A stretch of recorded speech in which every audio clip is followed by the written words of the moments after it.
Good evening, everyone, and welcome back to the Feuerstein's Fire American Soccer Show 2026 FIFA World Cup Round of 16 Matchday Review Show number 4, the last one in this round before we move on to the quarterfinals. Once again, I am joined by Michael Martinez from Cascadia FC as we review the last two matches in the round of 16. Argentina is a zombie soccer team. I will just say it right here and right now. You think they're dead. You think they're buried. You think it's all over. Egypt has this opportunity to take them out and finally move on to the promised land to get to the quarterfinals. No. Nope. If you can't kill them, you will be killed. And that's what Argentina did once again. They pulled a Senegal. They had this game in the bag. They were arguably the better team throughout the entire, honestly, 78 minutes. Again, just like Senegal was, and then yet you give Argentina an inch, they're going to take a mile. This is going to happen every single time. Exactly. I mean, they're inevitable, and it was hilarious that Messi missed that penalty. He made more in World Cup history. The first player to miss 2 penalties in a single World Cup. Hilarious. But I mean, look at him. He's on, 8 goals and 4 assists now? It is absurd. It is. The man will not die. The man, hell, he may stick around for the next Copa America. You never know. Probably, I mean, we'll see what happens. But, the man is like the gift that just keeps on giving. And not only, did he score another goal, but, he assisted on the first goal for Argentina when they were down 2-0. That is just unreal and unthinkable. What was that? It's either an old movie or it's a cartoon or whatever it is. Oh no, yeah, it's the Joker in the Batman animated series. Why can't you just die? God, why can't you just die? The entire world with Argentina right now. I know, it's crazy, and it's the same problem all the time. Like you said, and I've said, and we've both said, if you just slightly keep the door open just enough, like a little sliver of the door, Argentina will bust right through. They will find a way. You give them an inch of space, and they'll find a way to get you. They always do. Yeah, I mean, they showed that again with Cabo Verde, which again they should have put that away way sooner, but. Hey, Cabo Verde put in a good fight in Aussie. Argentina put in a good fight, or Egypt put in a good fight as well. I mean, they did exactly what we were talking about yesterday, where they found those spaces, especially when Christian Romero and Lisandro Martinez are pressing too high, or the entire Argentina's line of confrontation is too high. They were able to get in and play a lot of good through balls to each other, and a lot of good interplay, especially in that first 65-ish minutes before the tide started to turn, before the goal happened. And I mean, Egypt were really, really fun. Their second goal that got called back, I was frustrated because I was like, "Oh, are you shitting me? Come on, this had to happen with Messi in Argentina." But I mean, there was a foul in the build-up. It was the one time that VAR stepped in and got it right. It's just wild that this, again, another African side does the same exact thing, and they just can't handle it. And just fall apart. The problem is that when you are a national team like Egypt, that, look, they're trying, not so much riding the coattails of Morocco, but they want to, write their own story. They want to go and show, watch us, we're going to make our move to the semifinals where Morocco was in the last World Cup. But the problem is always this. They continue to put themselves behind the 8 ball when they commit these fouls that will knock them off their game. Now, at the time, it was still 1-0 because the 2-0 was chucked off because of the VAR review, even though 7 minutes later, they got that goal back to make it 2-0.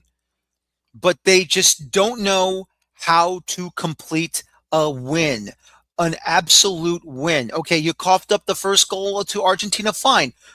find a way to get back into the game and prevent the second one. No, you can't prevent the second one either because you don't know who's going to be basically the predator inside the area that can dominate you and bury that ball right through your goalkeeper. Now, don't take nothing away from their goalkeeper. He was absolutely phenomenal. Oh yeah, he's Phenomenal. fantastic. But he's the same thing. He's made great saves, but then those first two goals, he got a hand on it, but not enough. And that is the problem.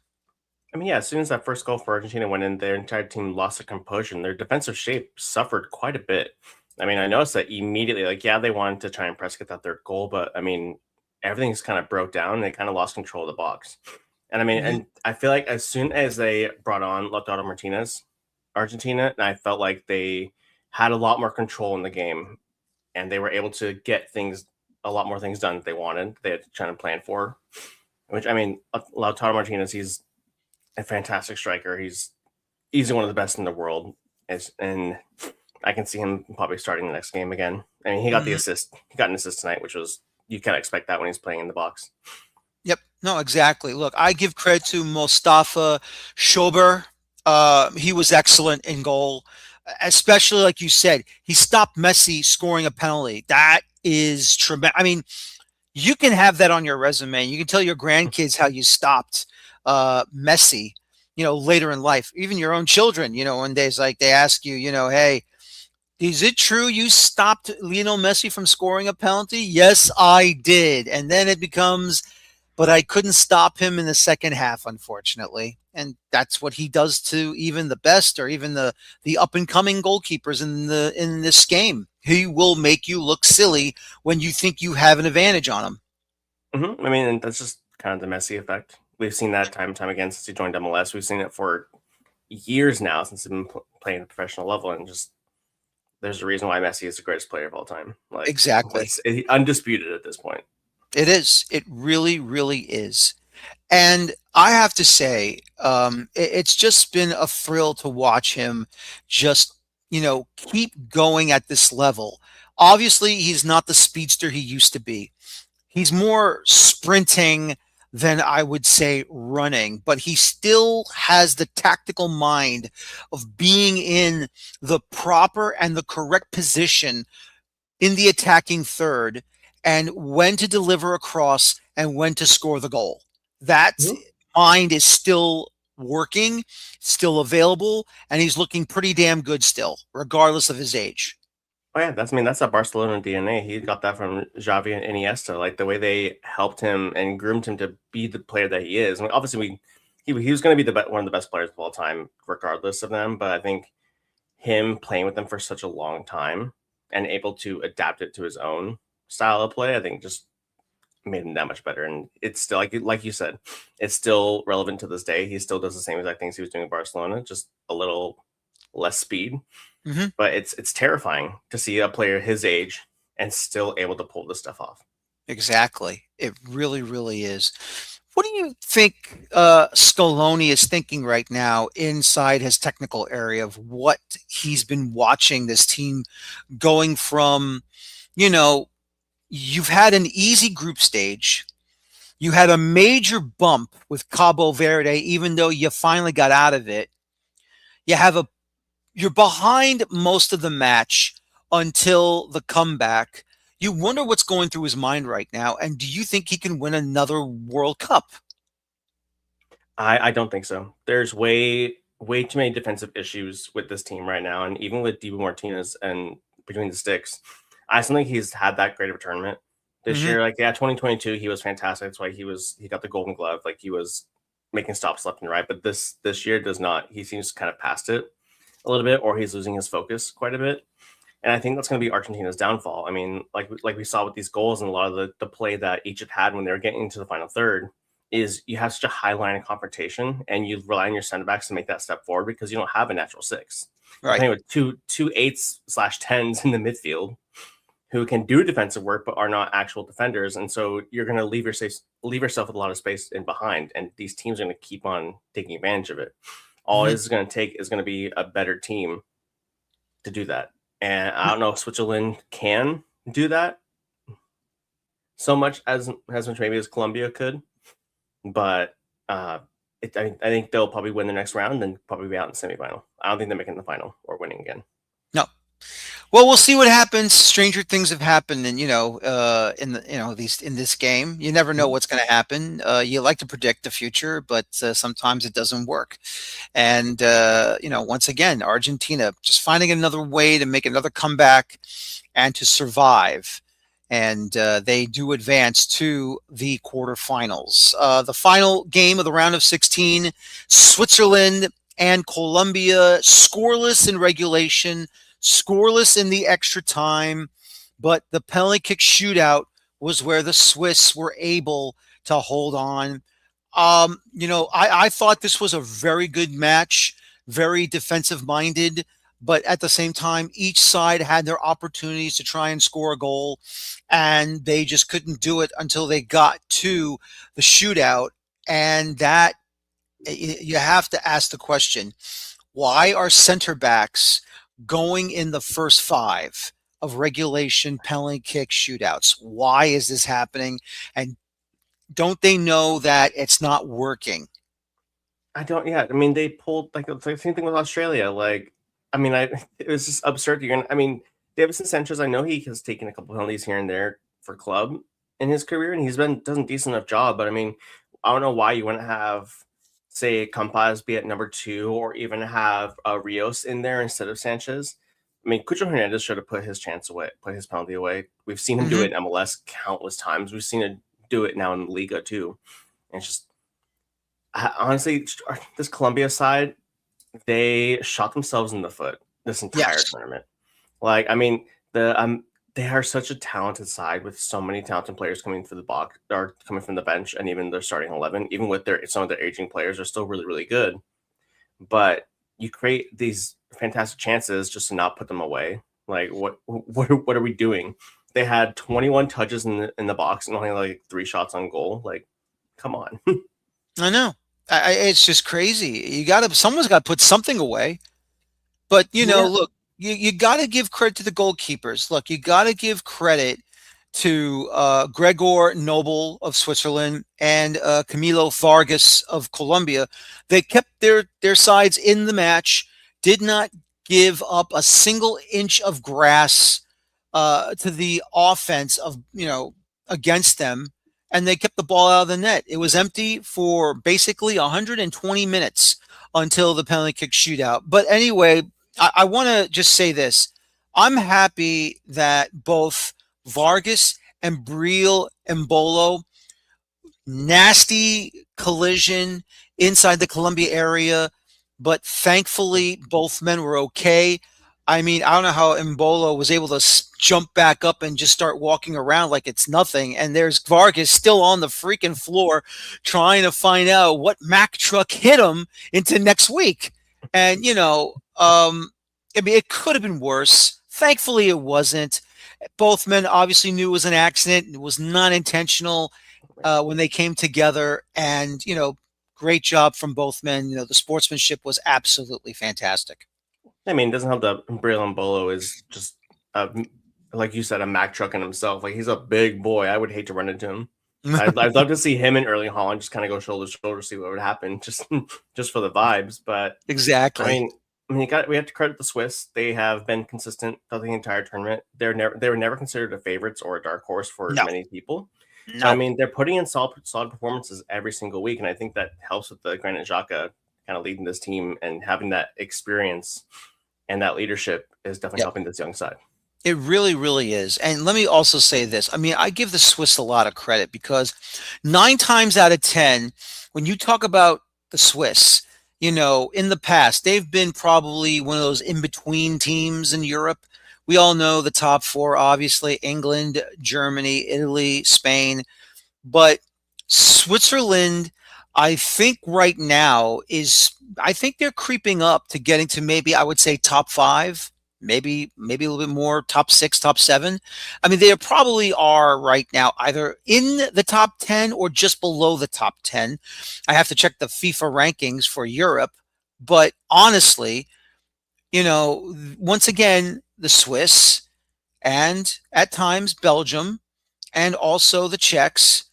These are these national teams where they're either hit or miss, but the Swiss have been consistent. They've been very, very good, not just on the attack, but the defense and the goalkeeping. They've been, a top-notch side. I mean, yeah, and you have to give credit to their manager Murat Yakin, helped lead this team to kind of this style of play that they have now. Like they're honestly a really super entertaining side, and obviously take FIFA ratings with a grain of salt. I Hmm. mean, they're 19 now in Hmm. the world according to Hmm. the FIFA World Rankings, which is Hmm. they definitely been climbing up year after year, and especially after with every like great Euro performance. Hmm. And again, they're going to do that again with this one. I can see them really building off of this World Cup campaign and kind of taking it to the big guys. No, exactly. And I've always said that, with whoever qualifies for the World Cup, they have to make the jump in the rankings. That's how I feel. I feel like whoever qualifies for the World Cup, it went from 32, now it's 48. So whoever were the top 48, they should at least get a boost in the world rankings if you do qualify for the World Cup. And then wherever you finish, then you can start, separating who's in the top 10 and who's in the next 10 and the next 30, 40, and all that other stuff. So, but that's another show for another time. But still, though, the Swiss really looked good. And, what, of course, it's the Swiss goalkeeper that makes the second save, and unfortunately not Vargas. So great job by Noble getting well, actually, I wouldn't say that. He had one save, and the And one first miss. one hit the bar and bounced down and out. Mhm. So that's a miss. But at least, look, technically, if you want to say it's a save, whatever you want to say, I don't care. But still, though, Noble made that huge save on the fourth attempt for Colombia, and that was a damn a great job by him on Cucho Hernandez. Mhm. Oh yeah, I mean it helps that Kobo is one of the best keepers in the world.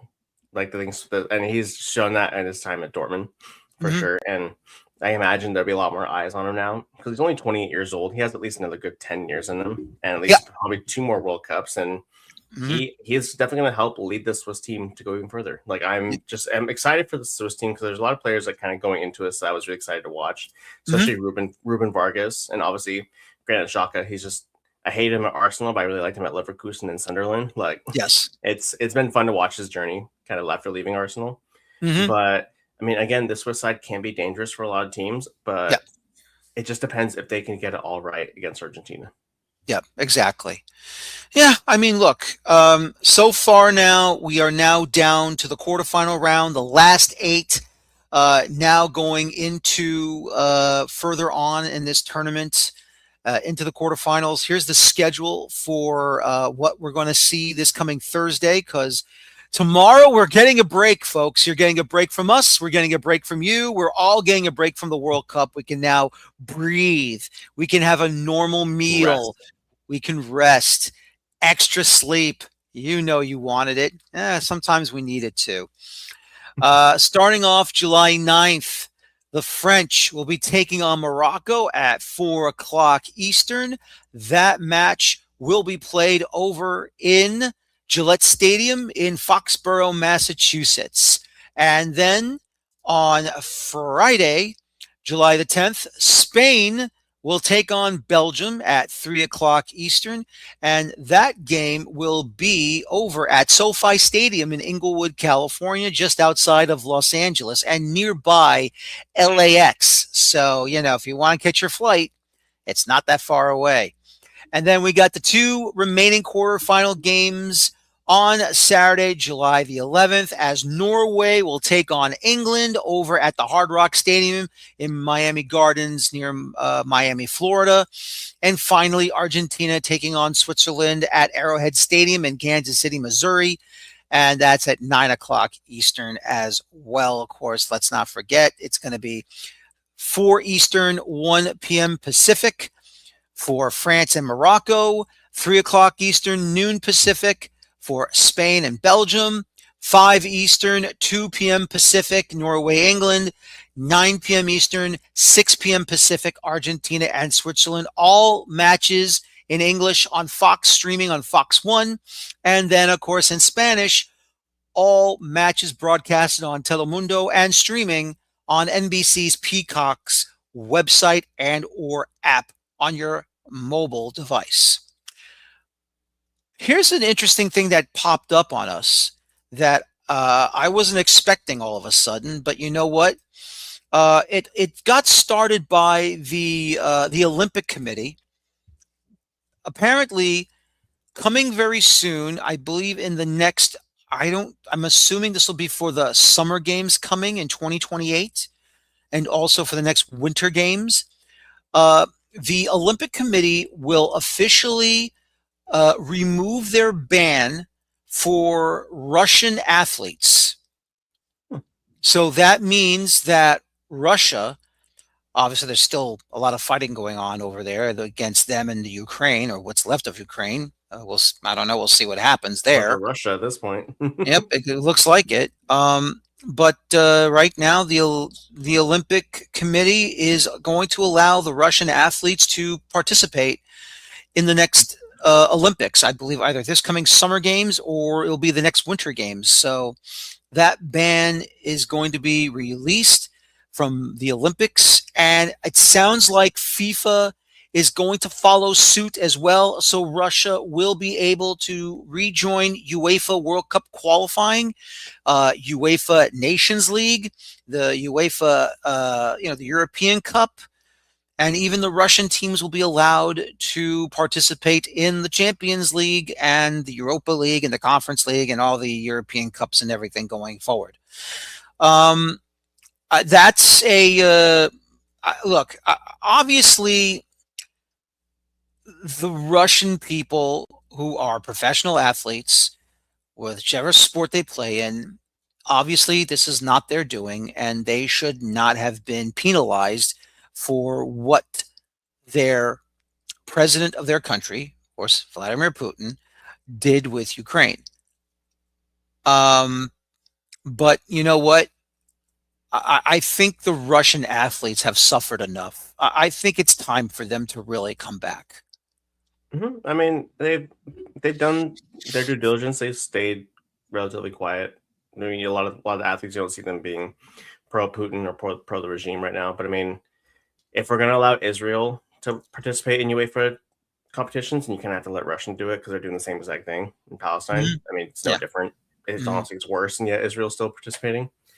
But it'll be, I can at the UEFA level, at like from the club level, I think it should be interesting because there are a lot of good Russian sides that are there is playing the Russian league that usually compete fairly well in whether Champions League, Europa League, all that. I don't see Russia being very competitive. If they even qualify for the Olympics for one, they haven't played together in Lord knows how long.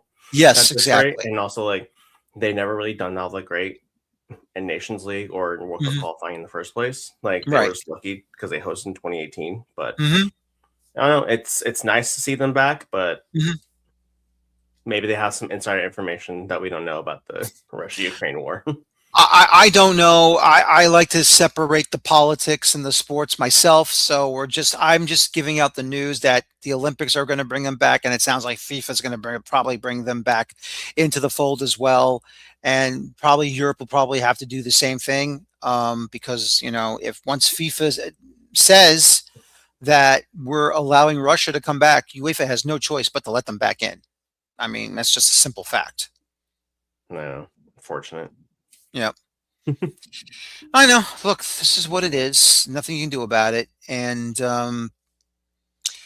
look, it sooner or later is bound to happen. Either this whole situation was over or it was maybe nearly over. It was going to happen. So there's nothing you can say or do. Yeah. But, look, all we care about is what's going on the pitch and what goes on in between the sticks for 90 plus minutes, an extra 30, or even penalty kick shootout. That's all we have to worry about. Also the downfall from the U.S. men's national team is going crazy all over the place. We have, sports talk radio in this country, also up in Canada, even also probably in Mexico, talking about how the USA failed miserably against Belgium. And I give Taylor Twellman credit going on Yahoo Sports, going on the Yahoo Sports Daily video discussion, also going on with the Cooligans on Yahoo Sports. He has plain and simply said it. This is a failure. It is a I mean, yeah. failure that the way they lost to Belgium was an absolute disgrace. And I want to say something as well. Um, you can definitely say Malik Tillman did great in this World Cup in that game against Belgium. The free kick was absolutely perfect. Obviously, took a deflection, but still, he's the one that delivered it, and it went in. I am going to basically absolve Matt Friesen goal, and I'll tell you why. Yes, I know it was a bonehead play to allow the third goal to happen. But the reality is that Chris Richards and Jedi Robinson abandoned him and put him in that position where he should never have been in the first place. And at the same time, Tim Ream should have stayed on his feet to at least keep the ball out. But no, he wanted to fall backwards. He wanted to kick his leg out. He wanted to go, oh my God, I got to stop it. And of course, he didn't do that. And the ball went in. Because honestly, if Matt Turner was in goal, that would have been more 8-1 than 4-1, if I'm being honest. I mean, yeah, there are plenty of saves that Matt Freese had. That was like, oh, I can see Matt Turner letting that in. Yep, exactly. Because like I wanted, like I said, I want to like give Matt Freese the benefit of the doubt because he had a decent-ish game leading up to that he did. horrendous mistake. But I don't want to put the full blame on other players around him. Like he should have. Goalkeeper instinct is to clear it out. Yes. Not trap it on your chest and dribble it. Like yes, they should have been there. They should have been outlets for him to like lay the ball off or something. But just clear it out, man. I agree. It's your job as a keeper. Like no. I still put the blame on him. 100% full blame on him. Like he had a horrendous game. No, he did. But I don't know.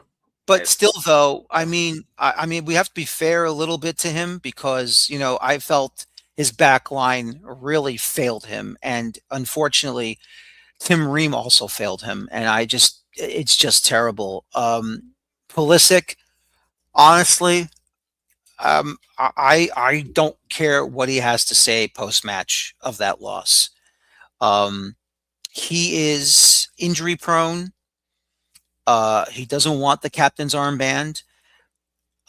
Look, there will be, fans of his telling us, well, no, you're wrong. You're wrong on this. You're wrong on that. No, look, if Christian Pulisic does not get selected for the men's national team again, I will not lose sleep. If they don't select him, I will not lose sleep over it because honestly, I just feel that not only is he he gets injured a lot, unfortunately, and that's a shame to say it. But he is. He's made out of glass. But at the same time, he whines too much, especially from the Gold Cup situation in summer of 2025. I'm sorry. This is not obviously. This is not Clint Dempsey. This is not Landon Donovan. This is not Tim Howard. This is not Jermaine Jones. This is not Michael Bradley. This is not the national team of yesteryear where they would just say, yes, put me in. Just put me in and I will try and get the job done. Some of these players on this national team doesn't have that real intestinal fortitude to go out there and prove to not just themselves, but to prove to their coaching staff, their other teammates, and to every American soccer fan out there that they want to bully the game. Maybe we talked about this yesterday. We kind of handed it down that no one on this team, bar Tillman, Balogun, Richards, and Sebastian Berhalter, have the mentality for this game right now. Exactly. And the result showed that. And I mean, there were countless lists online, whether it's on Blue Sky or Twitter or Facebook, whatever else. People just making like, oh, I don't want this player on this team. I want this player on this team. In reality is like we're gonna see these players again, Hmm. regardless of the coaches, whether it's Poch or anyone else. Hmm. It depends if they actually step up or not. Hmm. We saw Exactly. this team step up after the disaster that was Trinidad and Tobago in 2018, Yep. and I'm sure they'll feel the fan backlash from this, and they'll probably hopefully step up again. Yep. They probably will. The U.S. will never be world beaters ever No. in our lifetimes. Like, there's no possible way. The infrastructure here doesn't allow that to happen. Hmm. Exactly. But I mean, quarterfinals is fine enough for the U.S. team for the next 100 years or so. Like, Mm, we have to we you have, know, we have to accept that. no, exactly. We have to accept that. Look, I want them to reach the quarterfinals at least. Do they have enough to maybe reach the semifinals? I honestly don't know. I honestly don't know because a long time ago in the inaugural World Cup of 1930, the USA, and of course back then there wasn't a lot of teams back then, but they made it to the semifinals. They only played 2 games. They beat Belgium 3-0, and that's the only time they've ever beaten Belgium in the 1930 World Cup. That's it. Every other time they faced Belgium, it's been a loss. And of course, they beat Paraguay 3-0 in that one. And then they went straight to the semis to face Argentina, and they lost. So, am I hoping the next crop of young American players that we've seen now in MLS that looks like they're off to a good start so far, that maybe they do have the intestinal fortitude on the international level to make this senior national team and show these current guys that, we're here to take over your jobs, your spots. That's what I'm hoping for. And what I also want, simply put, is for US soccer just allow the coach to make the roster. Allow him to pick the players who deserve to be on this roster. That's all.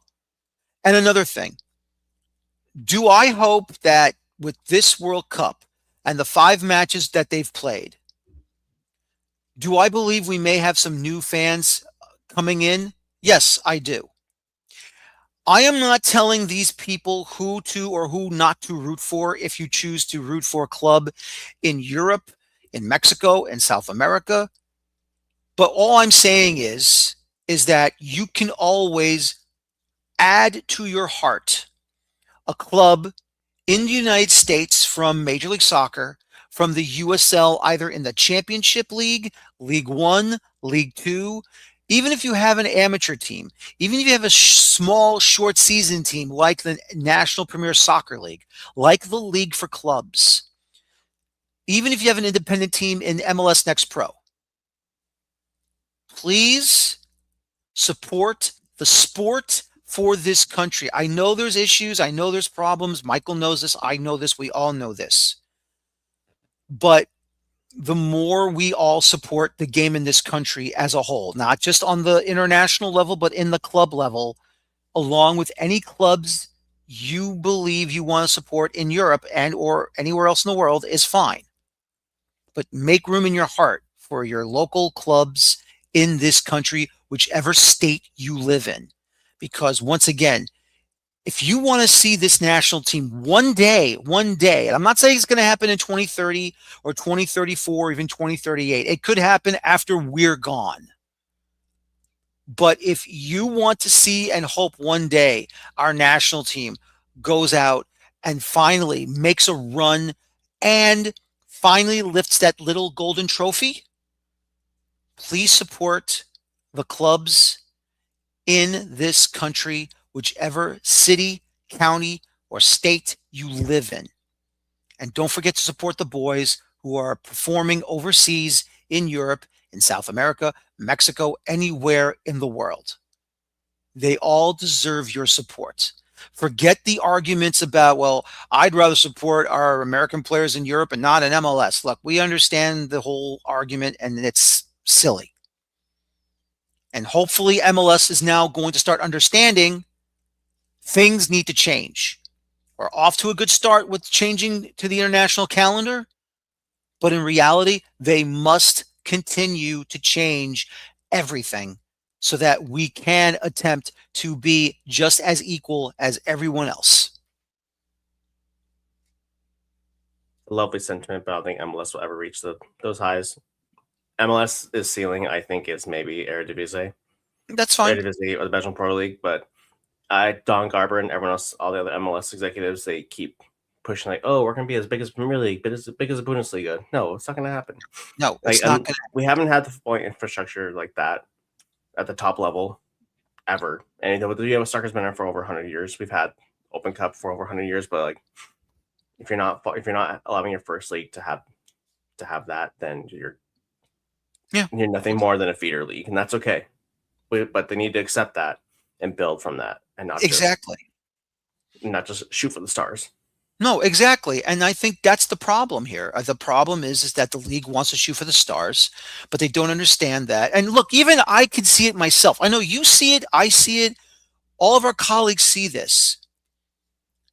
As much as I support MLS and I want them to be successful and I want them to do well, and one day I hope it will become a big boy league, meaning what England does, what Belgium does, what Germany does, and what Italy does, and what Spain does, and what all the European leagues do, even the African leagues, and the Asian leagues, and the Middle East leagues, and the South American leagues. We have to get bigger. We have to get better. We have to normalize everything from top to bottom. And yes, Don, I know you're going to be stepping down soon, but you got to tell the owners it's time to not go against the other leagues below you. It's time to become a real partner and actually say the damn words that you're afraid to talk about, but I'm not, and neither's anyone else. Will it happen here? I don't know. But I do believe that very soon, one day down the road, we got to have promotion and relegation between all the professional leagues and all the other leagues connected with American soccer under their umbrella.